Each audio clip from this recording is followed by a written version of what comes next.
question was just about the pandemic and just how it's been impacting us since it's year 10 of the pandemic at this point. We've seen a couple of different versions of the pandemic. It feels like it's been 10 years. And at this point of the pandemic, I feel like I've been having a lot of conversations with friends just about like friends, family, about just how exhausting this current situation is.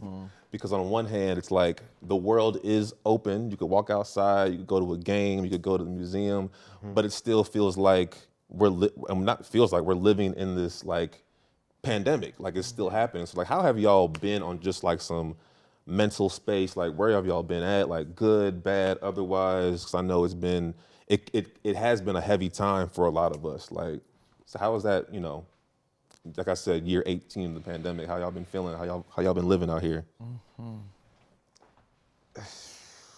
Deep ass sigh. That's how you been feeling. I know I can go ahead if you know. Yeah, I can start. While y'all get your mind right. I think it's been definitely an exhausting time. Because I think for me, it's interesting. The first year of the pandemic, I really enjoyed it. Like being able to sit at the crib. We talked about journaling before. Lockdown portion. Yeah, like it was like, oh, we actually abiding by the lockdown. This is actually pretty interesting. So that I actually enjoyed the downtime, the reflection time. Found a new therapist during the pandemic last year, and really just took some time off just for me. So that felt really good. And I think this time around, where I am currently, I'm still back at my parents' house. I moved them back home. And it feels like this pandemic has put us in a situation where it's put a lot of our lives on like pause for a second. It's like the pandemic happened, all right, we're not going into office, we gotta figure that out. All right, now we're kind of forced to stay at home with our partner or single, we gotta figure that out. And now it's like, in some ways the world is opening back up, but in some other ways it feels like we're still on lockdown because you still gotta wear your mask, rightfully so. So I've been struggling to try to figure out, when do I actually put my life off pause? When do I take that pause button off and try to live and find some type of normalcy? Because it's just a weird ass time. And I think that's been an exhausting piece for me. Just trying to figure out like, what do I want this next stage of my life to look like? Because I'm tired of, what the pandemic has put on us, but it's trying to figure that out. So definitely feeling a little exhausted these days, a little bit burnt out. Virtual work is cool, but just feeling the weight of balancing a lot of different things. So that's been where I have been. Curious for how y'all have been, living, what comes up. Yeah, I think where I currently sit is in a state of perpetual irritation. Like that's right below, it's just right below the surface. It takes one thing. It's just right below the surface. And I'm not like popping off on people, like not popping off in the store. So close. No, and it's interesting because it's just like, I have learned a lot about myself, and we're talking about like intent versus impact. Like that's kind of one of the things that came to the surface is like, man, how is that landing? But in terms of my own personal irritation, it's just one of those things where you don't know from place to place, from context to context, how people are going to respond to the pandemic. So it just kind of feels like, okay, right. So are y'all still doing social distancing? Are y'all really masked? Thanksgiving, are y'all hugging? Are you who's vaxxed? Who's like, not? And so that question family, alone, it gets interesting. That question alone started feeling mad intrusive, where it was like people going around and then people were like, shaming other people, whether you were vaxxed or not. And then it was like, making assumptions like, you vaxxed though, right? Like, and whatever the case. The person who prepared the food, were they vaxxed or not? That's it's like, it's so much shit we gotta worry about. But it was now. that shit where I'm just like, I think that little irritation is like, fuck, I just want to be normal. And I hate that word, but I'm gonna use it today because that's just how I feel sometimes. I'm just like, I reminisce back in the day when like we didn't have to worry about. Back in 2019. I remember 2019. Back in 2019. It seemed like 10 way years back ago. when, But that's where I'm at, and I'm trying to manage it, and I'm also just mindful and being respectful of other people's comfort level. So I still do, like I'm an ass. Like, are we? We dapping, I'm looking at body language. If you come in, I'm coming in, all right? But if I feel any hesitation, I'm gonna ask. But I was like, I just feel like I'm over it, like most of us are, but yeah, I'm over it. And I'm over the separation in terms of, we were talking earlier, like I want the option to go back into the office and commune with folks and like stop by somebody's office and be like, hey, because I've had those good experiences, fortunately, in my work environment, and I miss that. So that's me. Yeah. I'm not even gonna lie. I shut down at the beginning of the pandemic, but I very quickly resumed normal life. So 2020, I probably was in 10 states across the country during the middle of the pandemic. I mean, obviously social distancing, wearing my mask, but last summer struck home for me. I was protesting a lot. Texas, Florida, Georgia, Virginia, like DC, we were out here, my roommate and I. I think the pandemic has forced me to find or kind of re-engage in these creative expressions and outlets. So painting is something that I used to do when I growing up, got back into painting. Journaling, we talked a little bit about this, got back into journaling, video games, like all of these things, because I'm not gonna be bored, right? So I'm never gonna be bored. I'm gonna find something to do, and hopefully something fun and engaging. So I think the pandemic for me has really just taught me to, or like pushed me to just re-engaging in creative outlets. Now I'm out in Vegas working on a project, so it's been fun. I think I am just tired, like y'all said, of this holding pattern of where are we at and where are we going. Like not too long ago, we thought life was going back to normal, then Delta variant hit us, and it's like now what? Like, so I mean, to be honest, I don't want to go back to the office, but I do want people like you to have the option to go to the office if they want. Thank you. But Very diplomatic way to say it.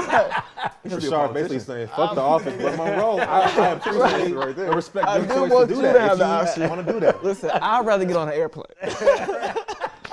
I don't need to see y'all if I don't got to see y'all. Right, but Coworkers. so it's just really interesting. But I do think to your point, being back with family, I think it kind of, the pandemic has forced me to kind of re-solidify these relationships with family, kind of get closer. I think my siblings and I are the closest we've ever been in our life.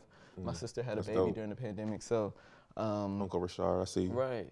So like just being with family, being around, just really being able to like, express and verbalize, put in language, I love you, right? That's something that kind of like my family and I had got away from, and the pandemic brought us back to that.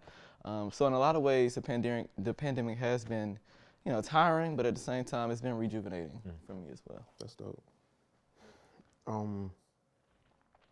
It's like dancing between dissonance and existential dread, though. Talk about that. Cause okay, so like with the whole everything from the vaccines to the masks to the lockdowns and unlockdowns, like and the constant stream of like information or misinformation. Yes. It's like the irritation, like right under the surface. It's like every time we decide to discuss it, is either people are being contentious about it towards one another and like aggressive, or like people are just kind of like completely ignoring the entire thing. Like, oh well, The world is burning, God but I got gotta, me.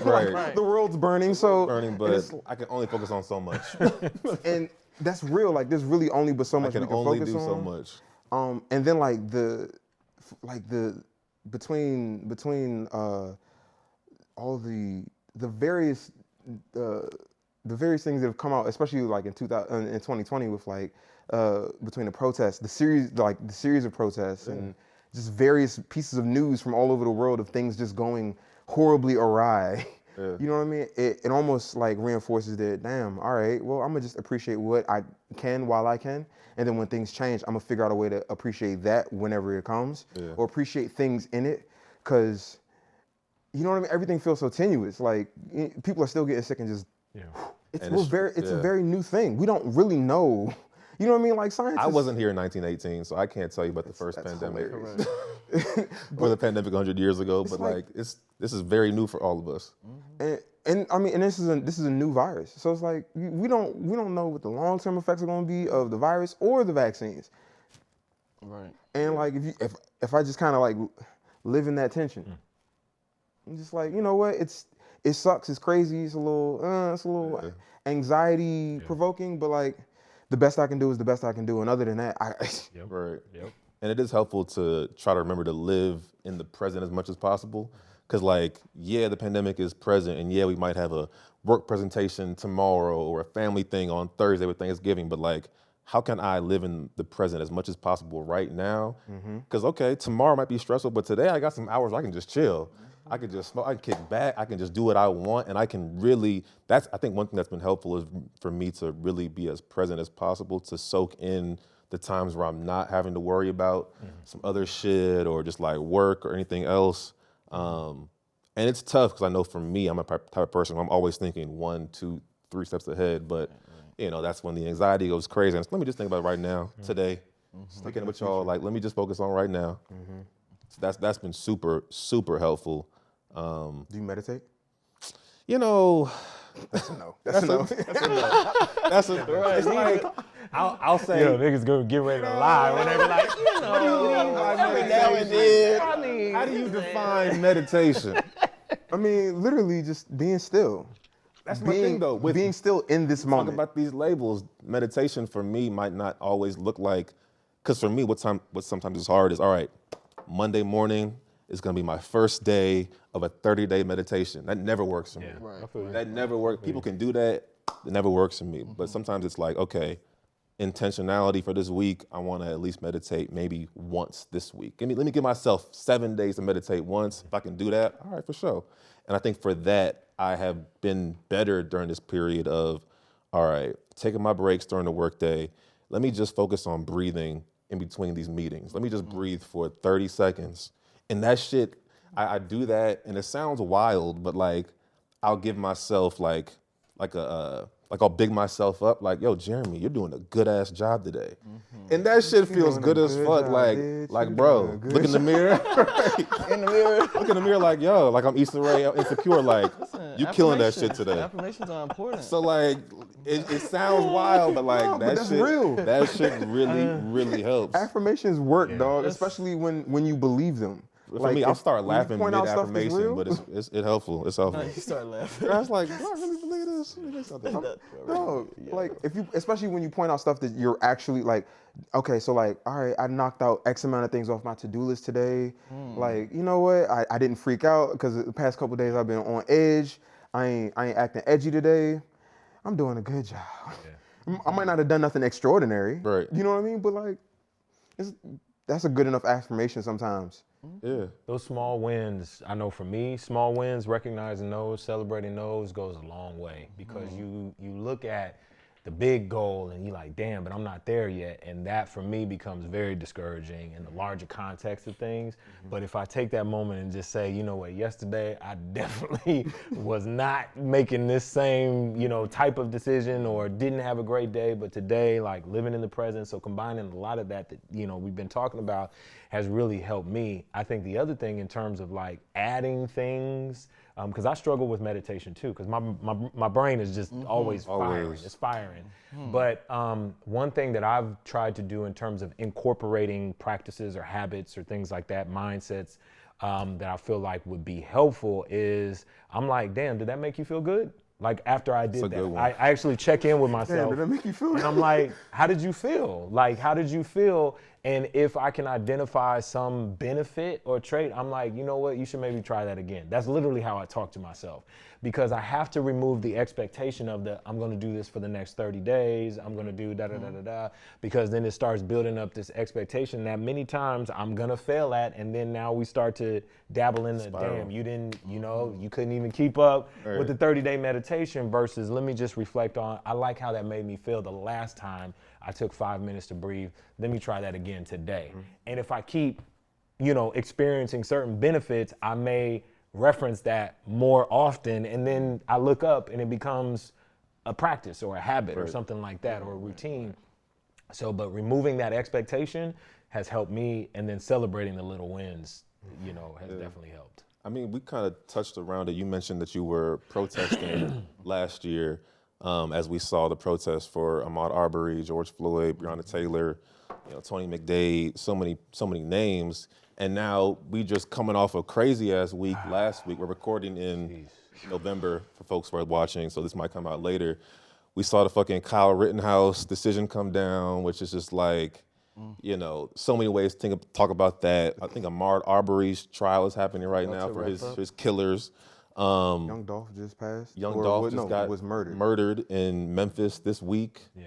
Um, Let me pause because I heard sure. something from the woman she's real big on social media, but she was saying, and I heard you say it, and I've said it too, the Ahmaud Arbery trial, but they was like, he ain't on trial. that's it's his the murderers, killers. right, his Yeah, the murderers, murderers. yeah. And I was just like, and when she said it and pointed out, I was like, damn, we do like, because he ain't on trial, right? Put Like, black men on trial even after they dead. even after they dead. Right. It's crazy. Yeah. It's like I wanted to ask you first that because you talked about protesting. So like how has number one this past week with this news hitting us, and you somebody who your job is very like talking about these issues. So how do you respond to some of this stuff, and how do you manage to try to figure out the best way to approach it? So I actually landed when I heard the news about the Cal Rittenhouse and how he was acquitted of charges and things like that. Getting off the plane, and I couldn't even get up. I couldn't even get off the plane. I was sitting there, and I flew next to a black couple, older couple. I was asleep the entire flight, 4-hour flight across from west to east. When I got there, they was like, yeah, you slept, the whole flight, you was asleep. And I was like, yeah, laughing, da-da-da. Get to CNN, my phone, the notifications coming in, CNN alert. And I'm like, fuck, this has got to be a joke. I'm like, this got to be a joke. And they're like, you okay, you good? And I'm like, I just need a moment. And they're like, what's going on? And I was like, showed them the screen, the headlines. And they're like, wow, this is crazy. And the guy literally goes, we've been dealing with shit like this for centuries, right? So for me, like last summer, it was very important, and it was like I had to be there. Every protest, every opportunity I got to be there, I was there. Mm-hmm. And I have friends leading movements in different cities across the country, and I was there. So for me, it's like, yeah, pandemic that, pandemic this, pandemic that, but the violence and murders of black bodies is a pandemic, right? It don't just happen here, it happens all across the world. So I'm gonna use every breath in my body, whether it's my last one because I have COVID or not. I'm gonna be out there.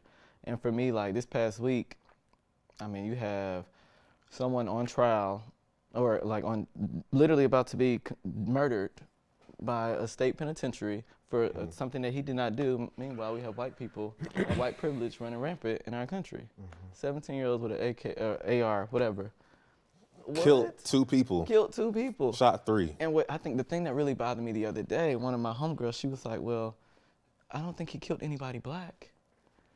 And I was like, it don't matter. That's not the point. He can do it and get away with The it. fact Sets a that precedent. Yeah. I can't even go down the street with a pocket knife without going to jail and probably getting shot by MPD. And it's wild, which is like the fact that he ended up killing 2 white people. It's like that shows that it don't matter as long as you're fighting in the name of these systems. Yep. Solidarity. Cool. Right. Privilege As long matters as you're not. fighting against. He was marching on Quote the side unquote of white privilege supremacy. matters not. Yeah. He was marching. He was out there on the side of white supremacy, and that's what won. That case was about white supremacy versus and anti-blackness versus everything else, and that won. Well, I mean, it's white supremacy making the verdict, so That's true too. how could we expect anything different? Yeah. Really, Yeah. I don't even think I was surprised. Definitely not. Disappointed. I think it's interesting. Sure. Like, I don't think I was surprised, but it still hit me. It still stings. It still stings. It still hurts. Because it's so egregious every time. You're like, this man was out here with a gun and actually killed people for any other reason, just to kill people who were against, quote unquote, Black Lives Matter, or, against the death of, forget the person's name who was shot in Milwaukee that weekend. Jacob Blake. So like, it's like not even for any type of cause other than just being against what people are been trying to protest for. That's wild. Yeah, I just think it's the audacity of it all. And I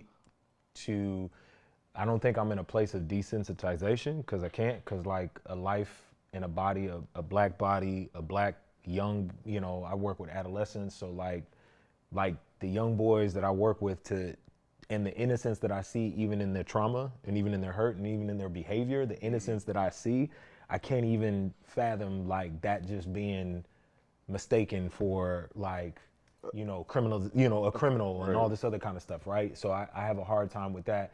But on the line, I'm just like, I read the headlines and I could see where the writing was on the wall in terms of the judge's decisions and the judge's blatant, like the things that he was saying in terms of like the tone, like it's just the posture.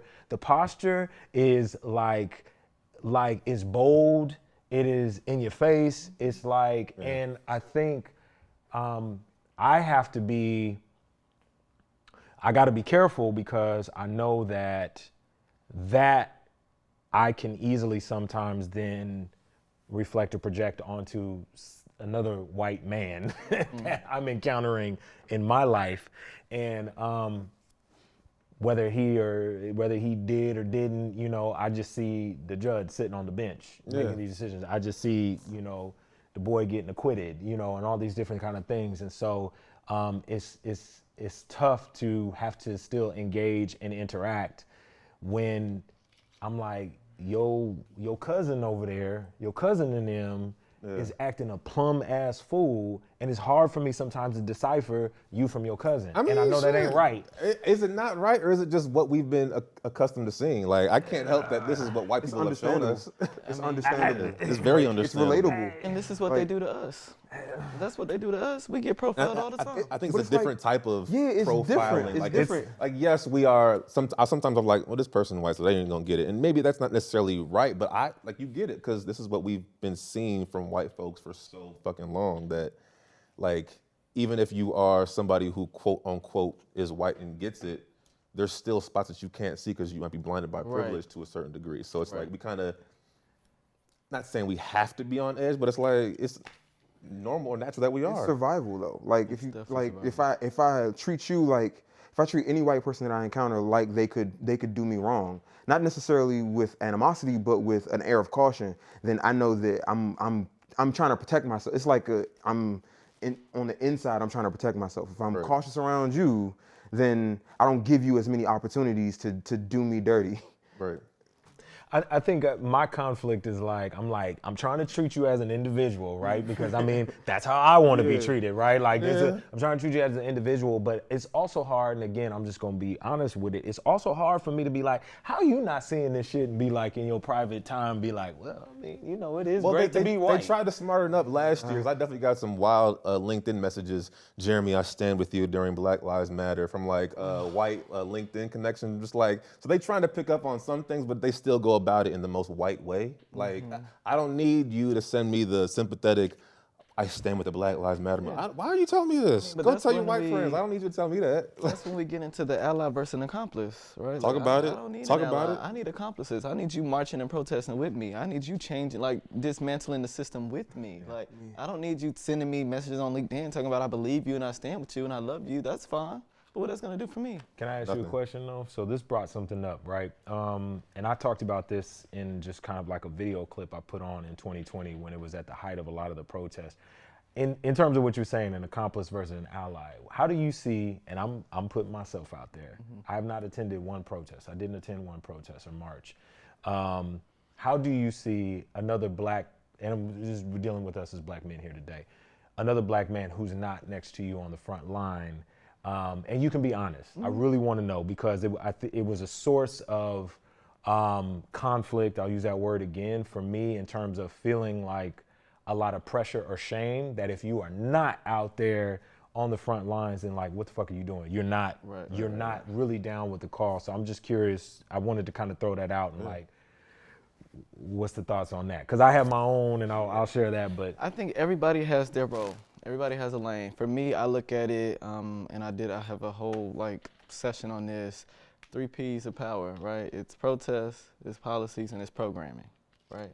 Some people are going to be the protesters, some people are going to be the policy writers, some people are going to be the educators and building programs and communities and, you know, moving the people in community-based programs, things like that, any kind of way like that, education.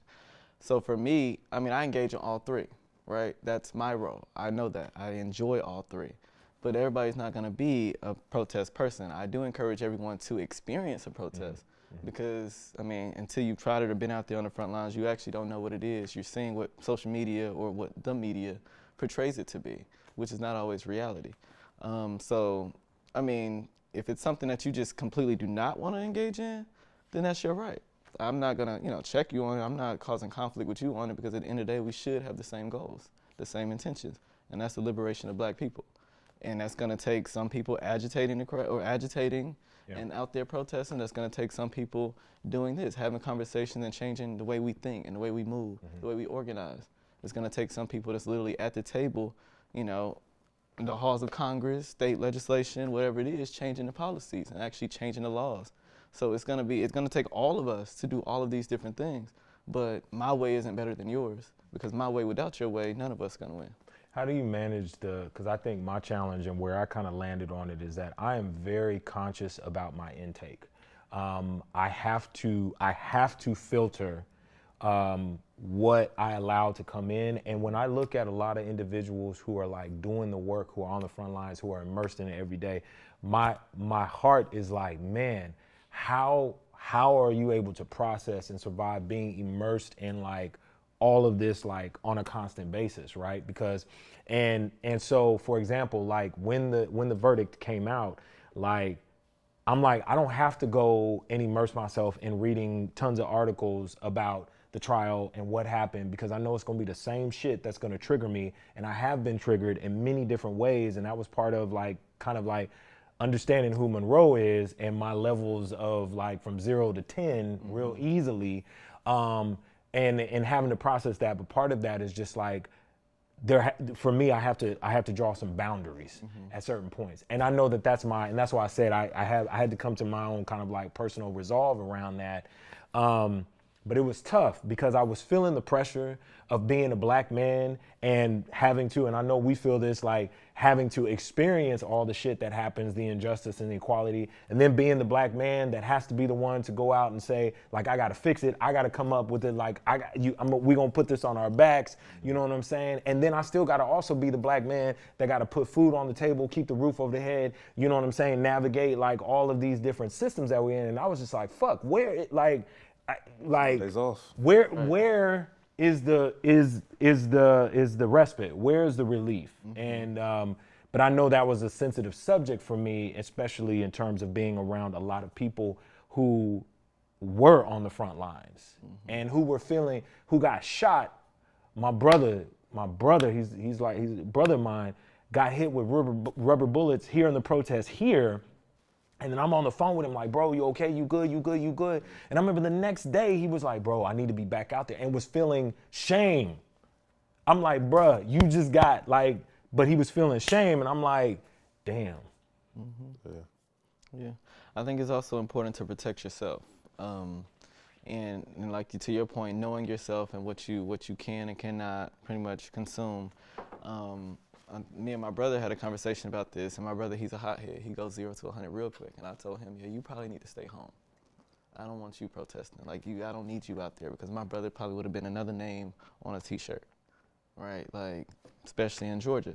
So it's like, no. So for him, he's had to find other creative ways to kind of support the movement. My brother was the one delivering waters. My brother was the one, like making sure people had medical supplies, milk for the tear gas, things like that, instead of, standing right there chanting and leading the protests and stuff.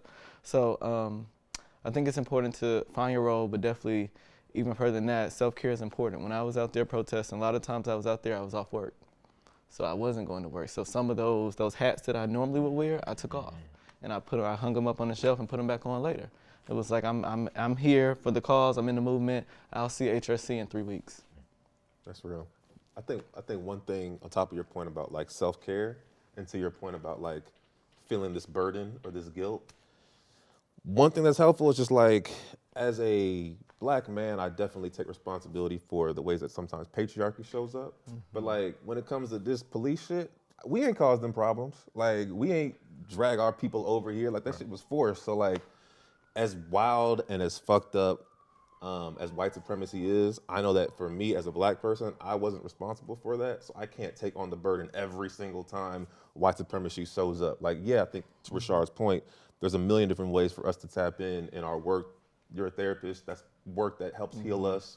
Part of like liberation is healing us. So like, there's a million ways for us to tap in, but like, I ain't create these problems. So like, I'm never gonna turn my back to the struggle or anything like that. But to a certain degree, it's like, if white folks aren't doing the work to reach out to other white folks, like that's when shit's really gonna start changing. And like when they understand that like capitalism impacts them too, and then we got a long ass way to go before they realize that shit, it's like then we might be seeing some real like huge changes, but like I only got 24 hours in a day.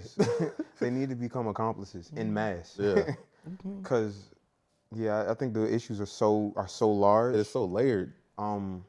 Yeah, and they're so complicated. And racism is only one, one facet of a much larger issue with America. Like there's, because like there's capitalism, there's patriarchy, there's imperialism, but they all feed each other and collaborate. So, and so many people suffer as a result of them, but there's so many benefits attached to, depending on what your position is in how you sit in each of these things, how close you are to the core of the empire, how much, what kind of racial privileges you have, what kind of, you know what I mean, Gender male, privilege. what kind of gender privileges you have. So it's like, what was it? The revolution starts here. So like for a lot of people, they would have to come to terms with the fact that patriarchy doesn't necessarily serve me just because I'm a man. Though, you know what I mean, there are benefits that I may reap from it. It does not actually serve me. If Like I can't to be a my complete full person, self, it's not really, there's no freedom in it's not patriarchy. actually serving me. It's just, it's giving me rules to play by. Right. And if I play by the rules, I may reap benefits. Right. It's same thing with white people. Like It is. they get played the majority of white people are getting played by other white people who have more power, resources, whatever. Yeah. So it's like until that switch flips for more people up here. I think that in order to dive deeper in a point you raised about sometimes how patriarchy kind of blinds us from these issues, I have some names and some phrases and do a little bit of a word association, name association, phrase association. So I'm gonna pull out some names from my list, and whatever the first thing that comes to your mind is, just speak to it. Just speak to it. So first one out the gate, Lil Boosie. Hurt. Ignorant. Gay. Okay, spicy. I'm just laying up. Okay. But no, my word would be, what you said, ignorant? I said ignorant. Oh, well, that would be my word too. So ignorant and hurt. Explore that hurt piece. I mean, something happened. I don't know what it was. I don't know when it happened, but something like hurt people. You ever heard that phrase? Yeah, and for sure. that's the energy he's giving off. Is like something is inside festering and causing him pain that makes him lash out every time somebody triggers that hurt for whatever they may be doing that has nothing to actually do with him. Because some of the stuff that he be saying and some of the stuff that he be like, some of the issues he decides to chime in on, or the issues he right? They're not issues. The issues he decides to chime in on, like it's like nobody even had. It's like when Dave Chappelle made that joke. Like, I don't want to hear what Ja Rule got to say about this. Like, I don't want to hear what Boosie got to say Dave about Chappelle's this. another one on my list. I'm gonna get to that point though. I'm gonna get to that. I think with Boosie, it's like you mentioned a point about hurt, which is why I asked you. It's like I think it was Boosie. Something happened with Boosie or somebody else when India Moore talked about how so many of us are like traumatized into masculinity. So it's like this idea of what it means to be a man, this idea of what it means to be masculine. There's so much trauma that we experience when we're being indoctrinated into that. So like we talked about not being able to cry. You can't even resemble or look anything feminine or you're cast out of the group. And these moments that are seen as like rites of passages for Black boys and Black men are actually traumatizing. So like you mentioned a good point. And of course, I don't think it's important. I mean, to a degree, yes, I think Boosie is hurt, but at the same time, it's like, at what point are we kind of changing how we raise Black boys and men so that this man who is a prominent platform isn't spewing this hatred at every time Lil Nas X does anything or just breathes or exists? I feel there's enough counter narrative to the narrative that Boosie puts out for him to have and that's the reason why I use the term ignorant, because I feel like the information is accessible. I just feel like there is a resistance for a lot of these reasons, hurt, whatever the case may be. But I also think it's irresponsible in the way in which he continues to spew this, information. And even in the, and I'm not even gonna put out there that like I know all about Boosie and all of that he's saying, but I know some of the things that I've heard in terms of like, things that he's passing on to his son. And I understand that's generational or what he may be subjecting his son to, but I feel like there's enough, there's enough counter narrative out there that if you are willing to like take a listen for a second, and I don't know who his handlers are, I don't know shit about who's around Boosie, right? But I also know that he can't be, he's probably validated in the public by a lot of people who think like him. So I feel like there's a choice and there's some willful nature and like, I'm gonna keep this up even though that there's some other information out there that you could potentially access. And Mike Tyson checked him a little bit. I don't know if y'all saw his podcast where Boosie was on maybe 2020.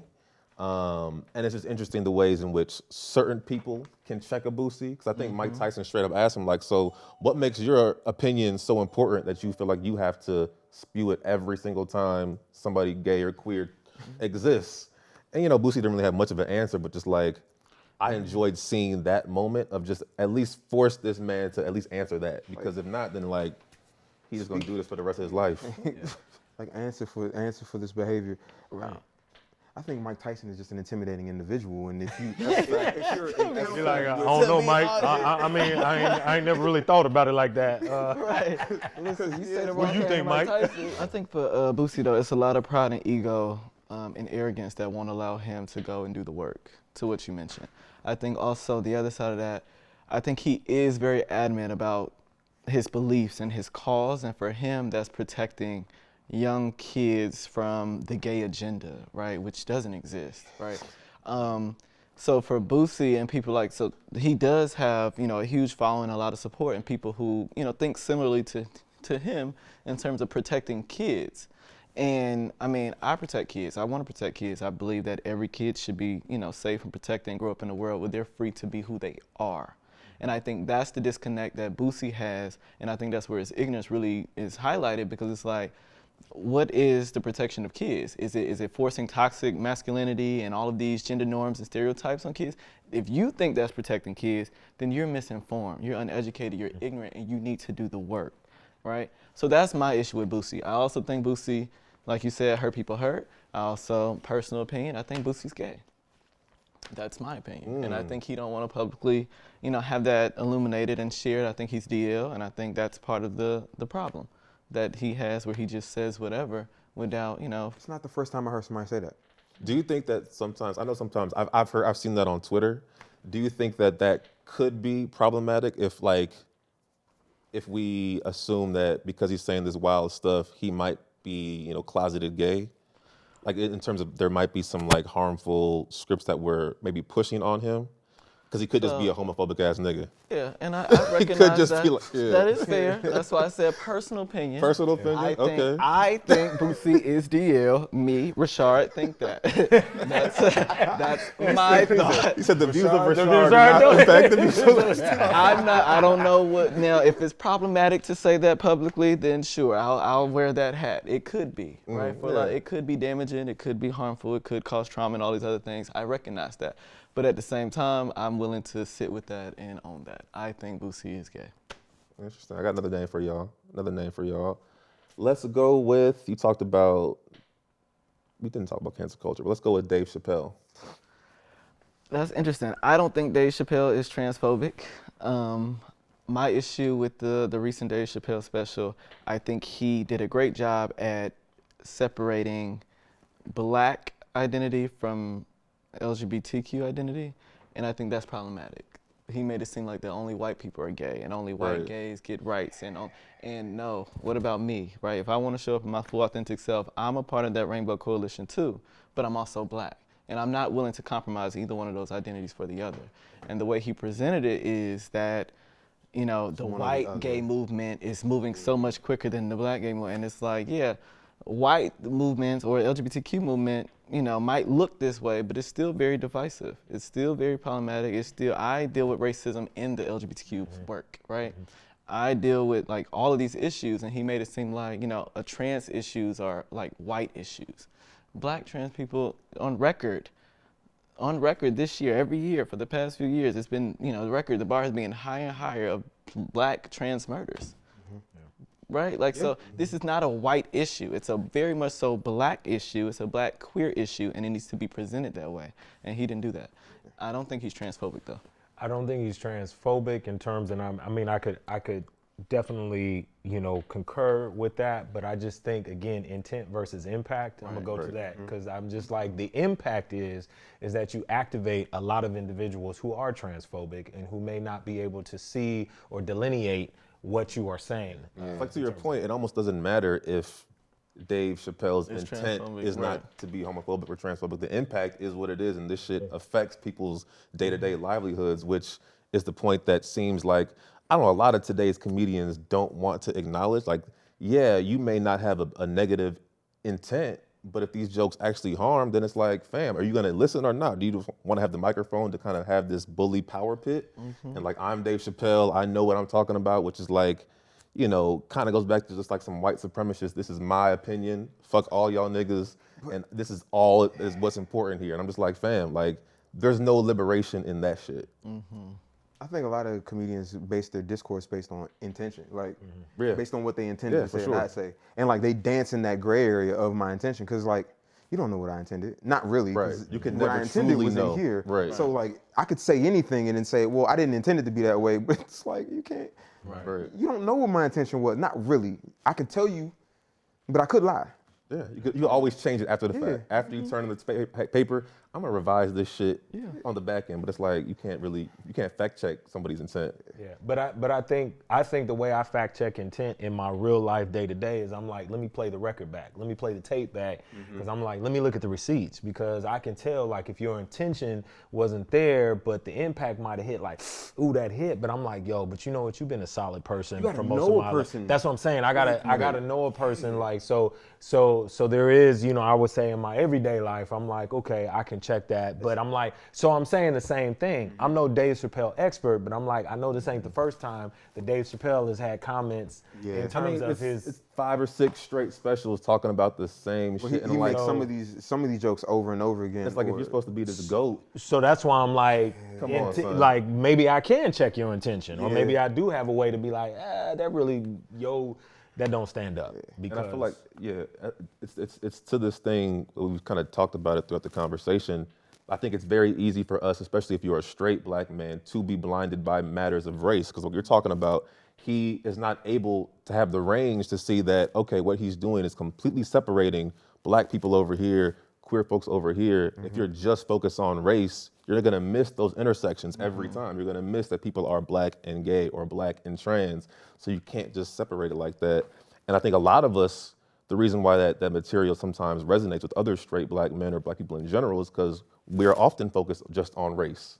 And we can't see that like our gay brothers and sisters have a unique different type of struggle, or our trans family has a unique type of struggle. And like, that's why it's not just jokes. It's not like just jokes. we center our particular struggle. I feel like a lot of people do it though, like not even just black, you know what I mean? Like not even just black people, they focus on their particular struggle. And it's like, well, this is the center and everything else is peripheral. And like, I'm kind of basing on my narrative. Like if you start introducing other variables that kind of throw off my narrative, I'm almost willfully like pushing those things back out to the periphery so I can continue to center what I'm talking about, me, my perspective, my view, my narrative. It's myopic. Like, I feel like that would be my word association for Dave Chappelle. That's a good one. Myopic. Like you just focused on what you want to focus on, and like willfully just kind of like toss it. Because he's smart enough to know how things land. Right. He talks for a living. You know how to say something for effect. So I know. It's not even like he ignorant, like I would say Boosie, like I'm willing to agree with. Yeah. But like, man, he's just myopic. I got another name for y'all. Another name on my list. Y'all ready? Next name. Next name. Everybody's favorite Tom Joyner Cruise attendee, Kevin Samuels. Gosh. I had to look him up when, I mean, I'd heard the name floating out there.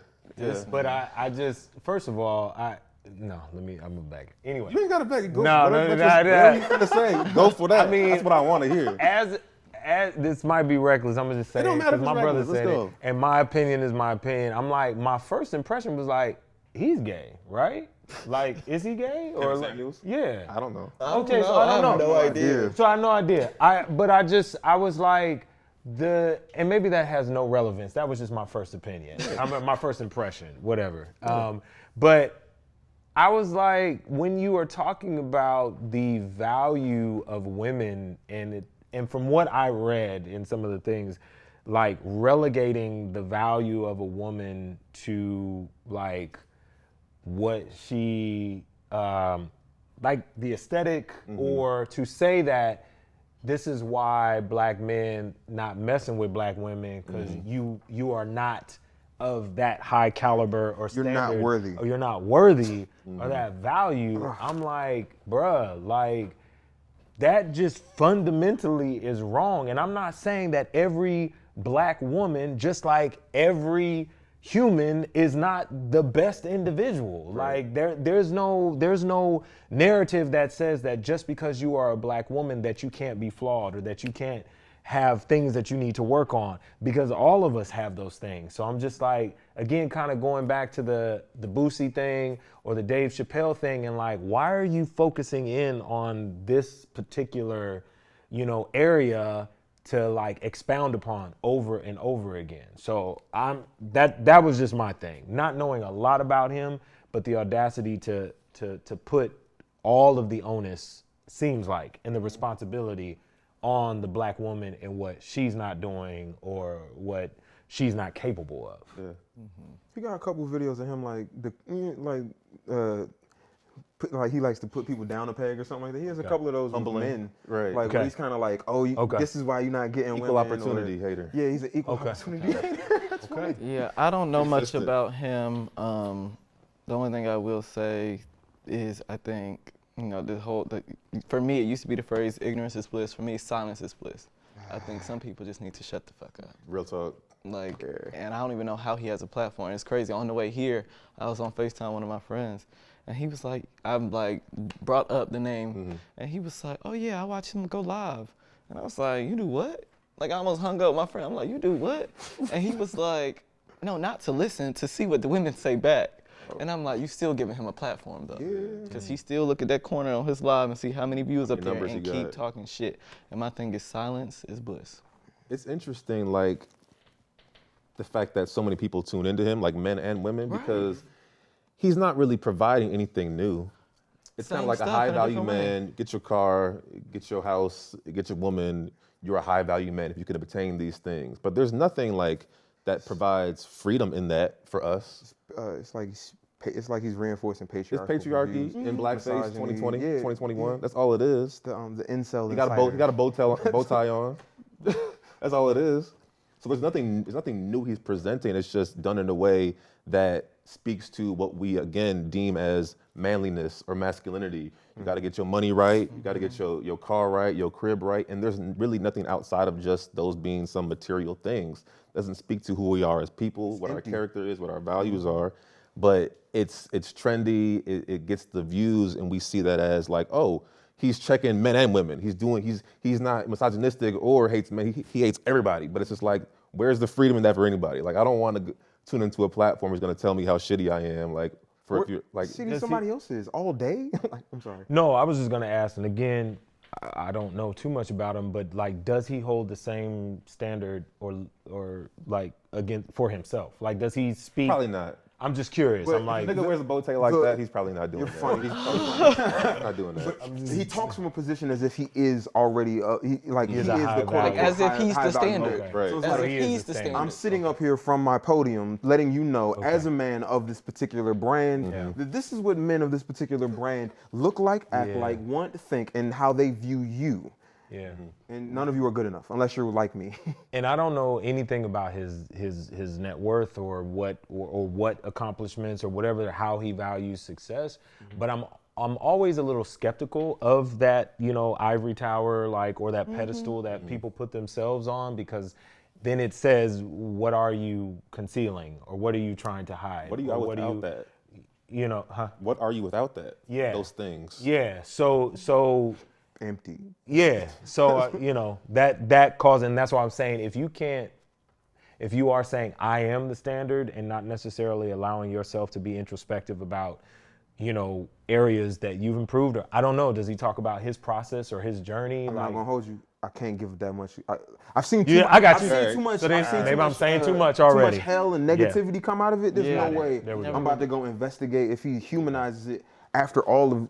Nah. To your point, does this Kevin Samuels live make me feel good as a black man? To that question you asked earlier. Does it make me feel good? No, I can have somebody check me or hold me accountable in a whole different way versus telling me that, oh, you ain't shit because your money ain't right. Like, well, capitalism's a motherfucker. So again, it ain't my fault. Like, capitalism is here. Like, and I think there's so much content, there's so much people who have these platforms who are still just putting out the same patriarchal, capitalistic, white supremacist stuff. It's just got a little bit of a black, spin on it.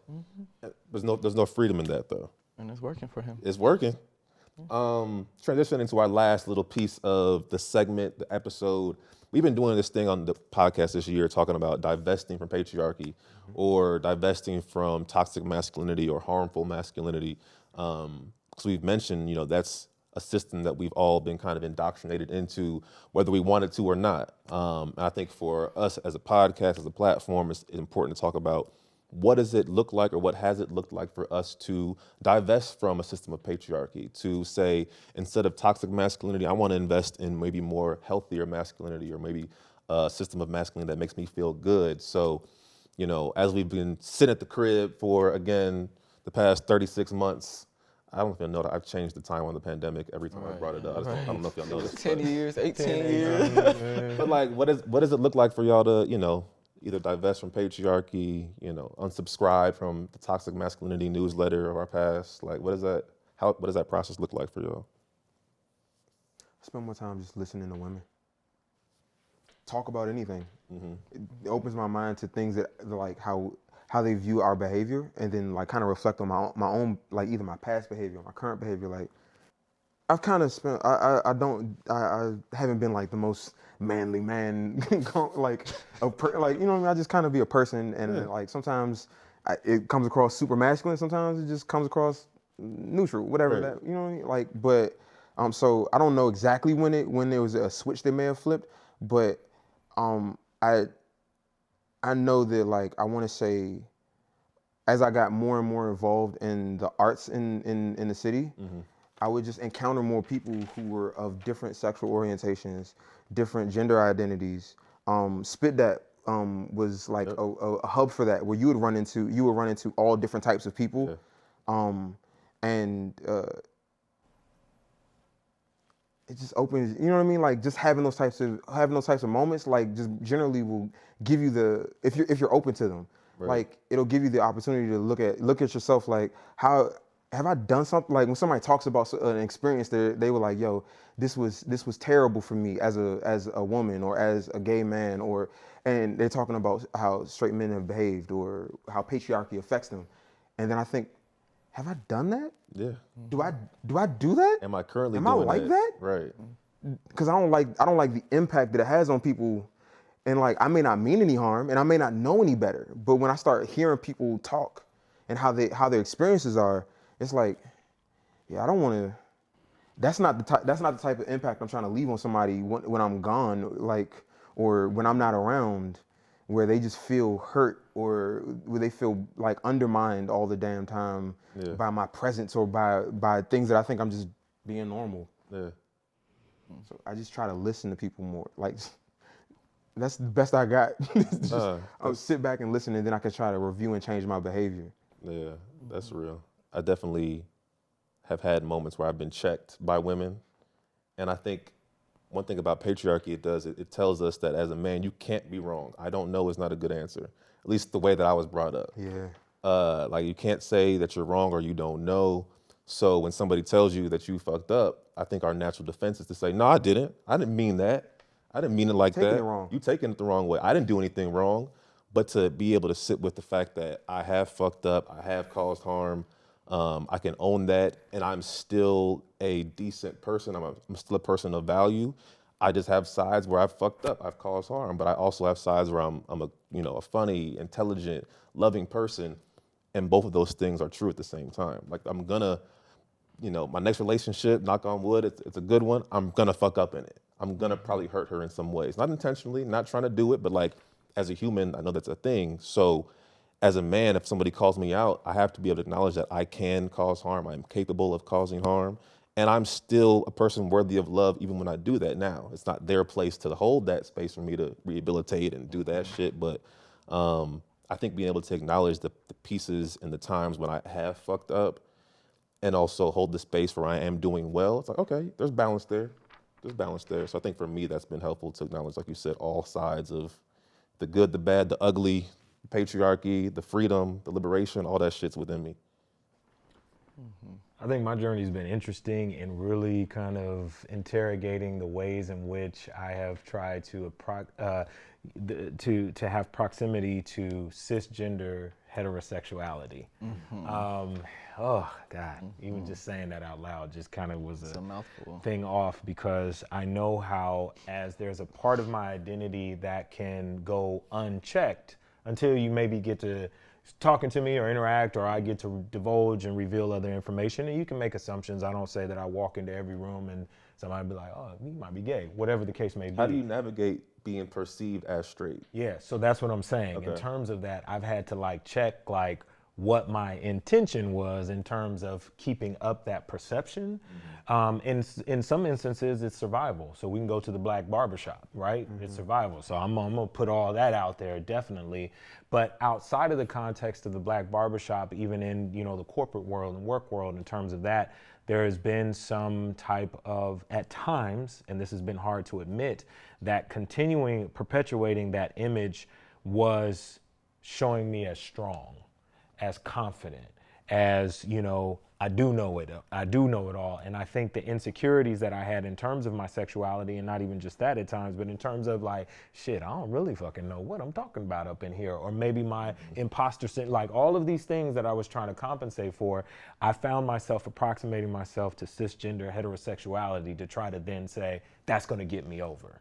And that's been a lot to unpack, and then to just show up as my authentic self in all of these spaces and places, to say that, yes, I have insecurities. Yes, there are areas of vulnerability. Yes, there are areas of strength, but that, you know, that's not because I'm gay.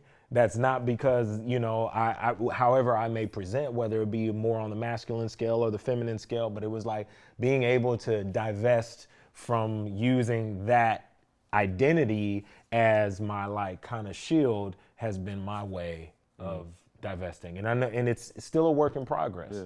There are still spaces and places that I walk into where I'm like, the assumption may be, you know, like, oh, okay, so bro, like, what's your, like, man, I know you're getting all the chicks. And I'm like, well, you know, not really, you know.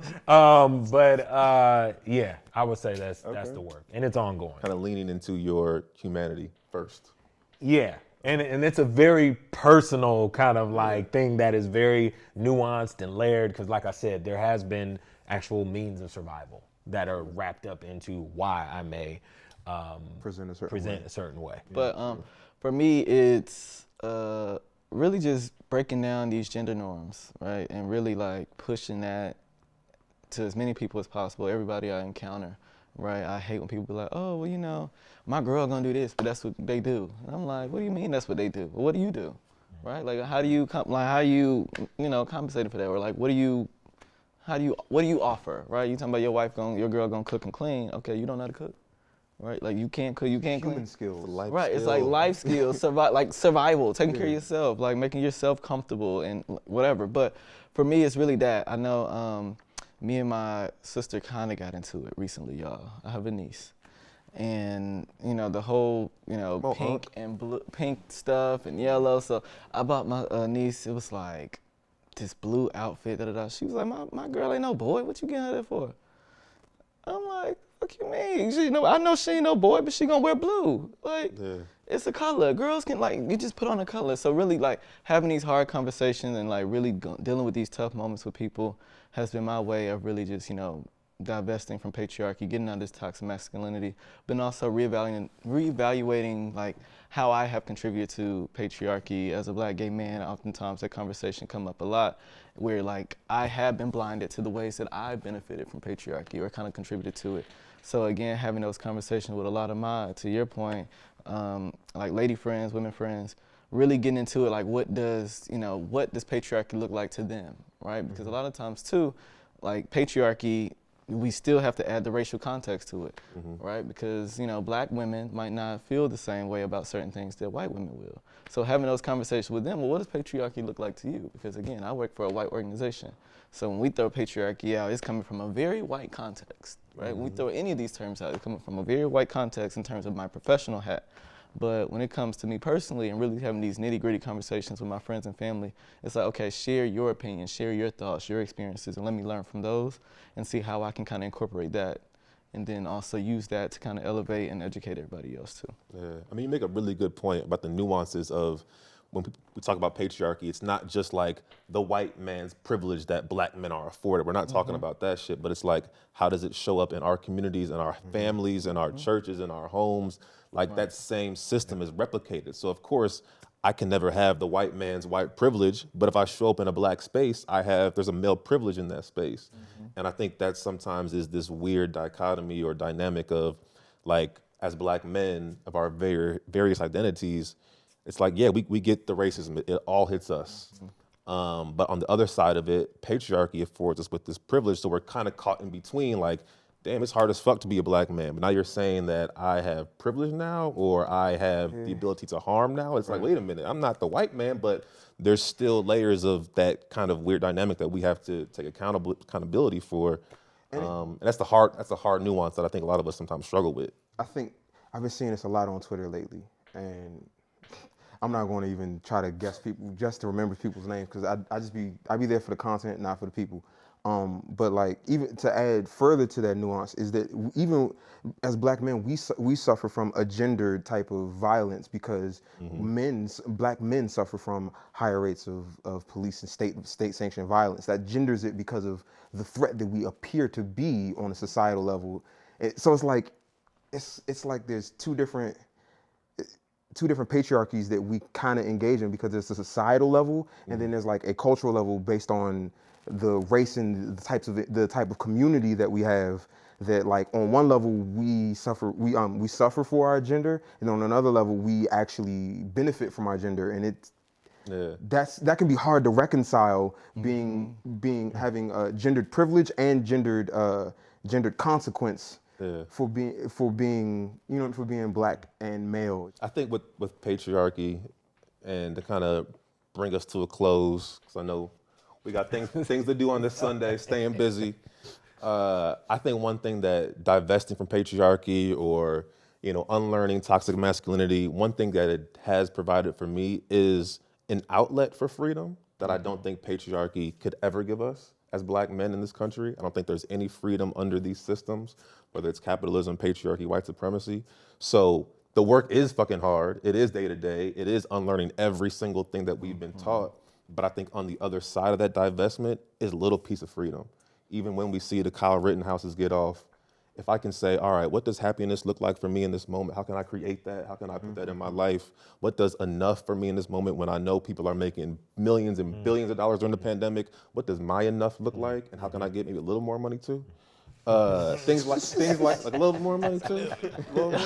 Like I think things like that, as I've been able to be in community with other brothers who are doing that work, has poured into me and has refilled my cup in a way that toxic masculinity, patriarchy has never done. Even the false sense of feeling like, oh, this feels like camaraderie and we're doing this and that. But I think an outlet for freedom's on the other side of it. And I think that's something I've tried to come back to.